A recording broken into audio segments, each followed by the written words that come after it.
Hola a todos, vamos a hablar sobre polidactilia en extremidad superior en el paciente pediátrico.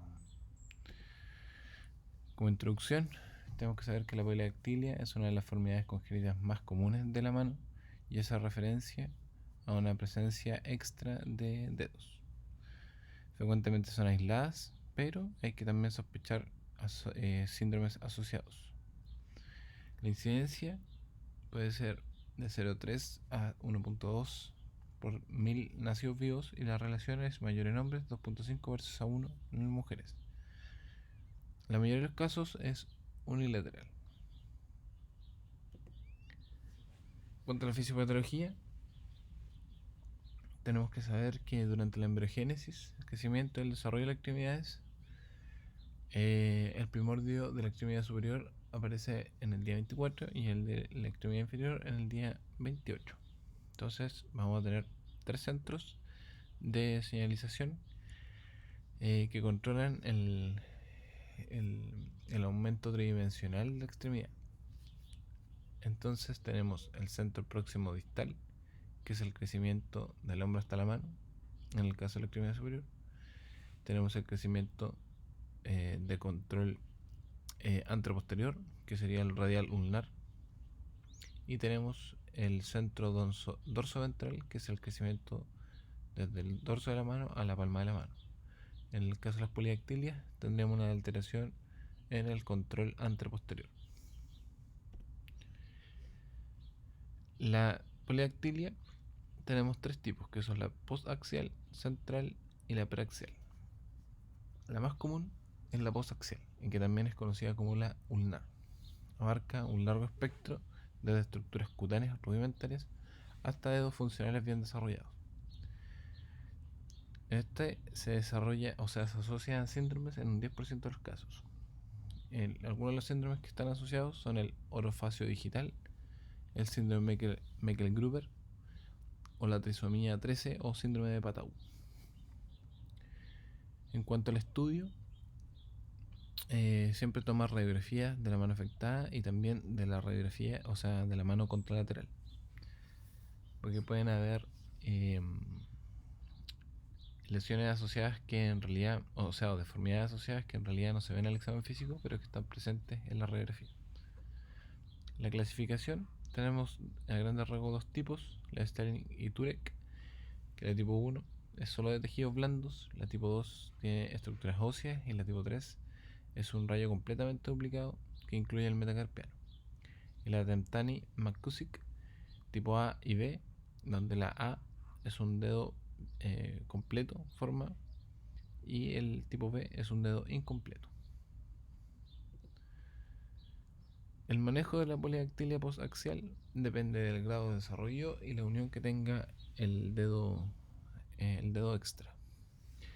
Cuando está conectado solo por tejidos blandos, hay una ligadura que en realidad eso es poco usado, y la resección quirúrgica. O conectado por tejido óseo, que sería la resección quirúrgica. Ahora, según el lugar de unión, que también hay que considerarlo, esto va a guiar a una cirugía que, por ejemplo, puede ser una osteotomía, una reconstrucción de la cápsula, de la estructura ligamentaria, para evitar la inestabilidad, o también la transferencia de la musculatura. En este caso, posaxial sería la musculatura hipotenar.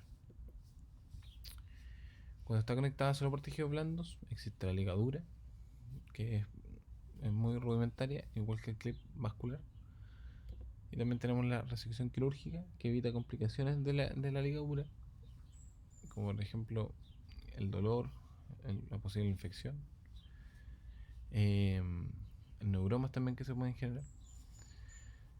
En la resección quirúrgica hay una resección nerviosa profunda para minimizar la formación de neuromas, el electrobisturí para obtener una hemostasia adecuada, y también el cierre de la piel eh, con sutura absorbible, adhesivo cutáneo, vendaje compresivo para evitar complicaciones de la herida. Cuando está conectado por tejido óseo, requiere una reconstrucción de tejidos blandos para evitar la inestabilidad, la articulación metacarpofalángica. Entonces ahí tenemos que reconstruir o reparar la cápsula y la musculatura hipotenar. ahí el ligamento colateral ulnar se reinserta junto a manga de periósteo para alargar la cantidad de tejido a transferir. Bueno, y ahí se realiza una incisión en raqueta, que eso nos va a permitir una mejor cobertura de partes blandas, como se ve en la imagen. Cuando el origen es metacarpiano, se hace una osteotomía longitudinal, una transferencia al abductor de Hiri-Minimi, una reconstrucción de la cápsula que no es necesaria porque estamos en el origen del metacarpiano, no en la articulación. Y los tendones extensores y flexores, si es que están, se seccionan y se retraen, sin necesidad de transferencia porque en teoría deberíamos tener el otro dedo con sus tendones respectivos.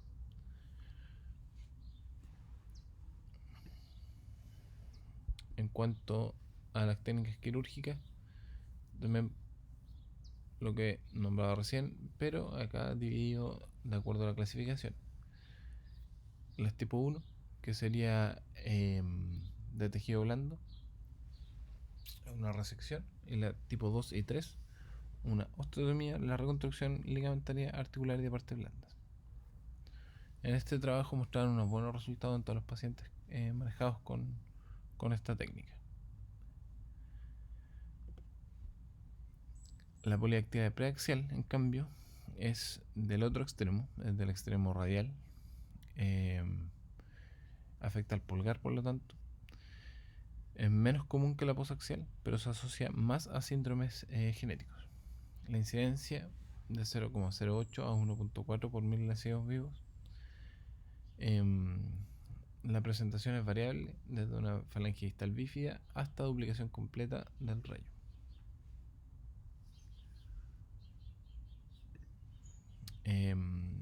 Generalmente está subdesarrollada, es unilateral y puede asociarse a estos síndromes. Entonces, aquí el porcentaje de la podaxial es de 10%, acá aumenta ese porcentaje asociado a síndromes. Por lo tanto, siempre hay que buscarlo. Siempre observar la cara del paciente, las otras extremidades y siempre evaluar la radiografía bilateral.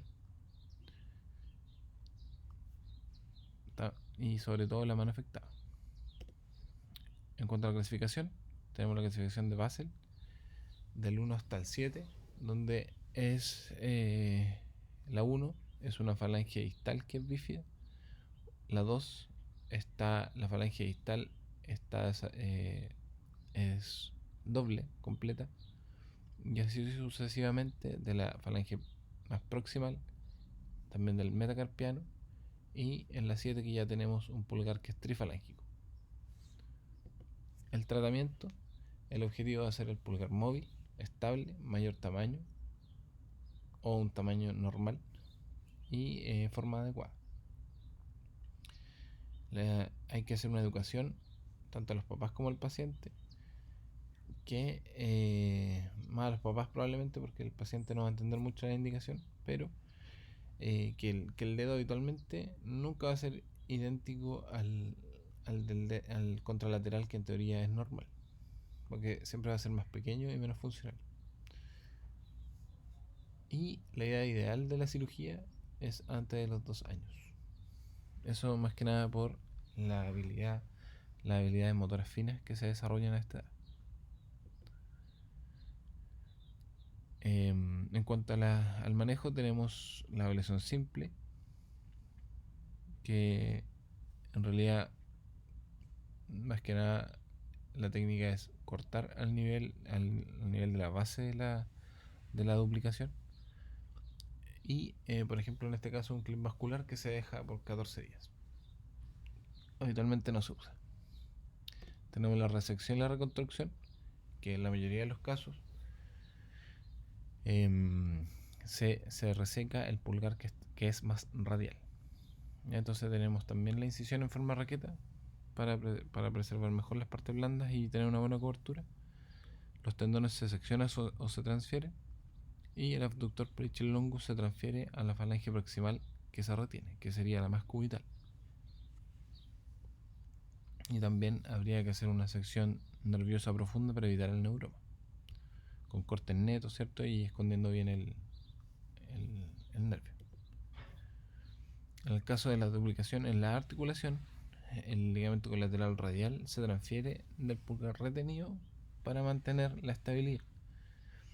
Y en caso de deformidad angular, se puede realizar una liberación, reposición u osteotomía, lo que se requiera para generar para modificar esta deformidad angular, y se fija con aguja que se mantiene hasta por 6 semanas. Algunas complicaciones pueden ser la rigidez, inestabilidad, la deformidad de crecimiento y la apariencia estética inaceptable. Hay que considerar que el pulgar siempre tiene una disposición que es más de oposición al meñique, no es tan en la posición de los otros dedos, tiene una rotación, por así decirlo, externa respecto a los otros dedos, o sea, interna respecto a los otros dedos. Tenemos este procedimiento que se puede realizar en las bases de la 2 a la 4, que se resaca la parte central de lo que esté duplicado, y se reúnen en una zona central. Como complicación vamos a tener la deformidad unguial, la rigidez y la deformidad tardía ante el daño oficiario que se genera por la cirugía. Este es un caso de un paciente que tenía que se realizó esta cirugía. Tiene un Basel 4 y se realizó resección de la porción central y se hizo luego la unión de ambas partes, de las partes más periféricas. Y también tenemos la modificación de Baek, que el objetivo es preservar la articulación interfalángica del dedo que está retenido.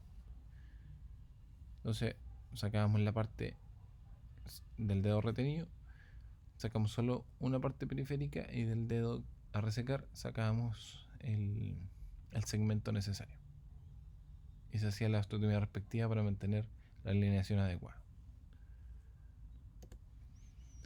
El Omtoplasty combina dos porciones, o sea, preserva las porciones que están mejor desarrolladas del dedo, en este caso del pulgar.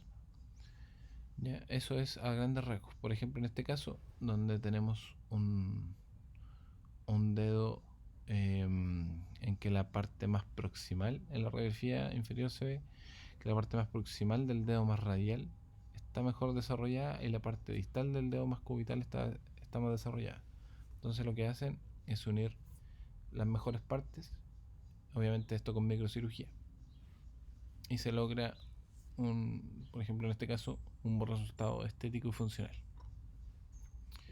Y por último tenemos la polidactilia central, que es la duplicación de los dedos índices, medio anular y la cara radial del dedo meñique. Es menos común que la podaxial y preaxial, puede ser hasta un 15% de las polidactilias, y frecuentemente se asocia a una sindactilia y a una mano hendida. Entonces, a modo de conclusión, la polidactilia es una deformidad congénita, es una de las deformidades congénitas más comunes de la mano, puede ser aislada o asociada a síndromes, sobre todo la preaxial. La podaxial es más frecuente. Es fundamental clasificarlas para orientar el manejo, ya sea quirúrgico, y qué tipo de manejo tenemos que hacer. Y existen diferentes técnicas como las que mostré, según el tamaño, la forma y la funcionalidad que queremos buscar. Gracias.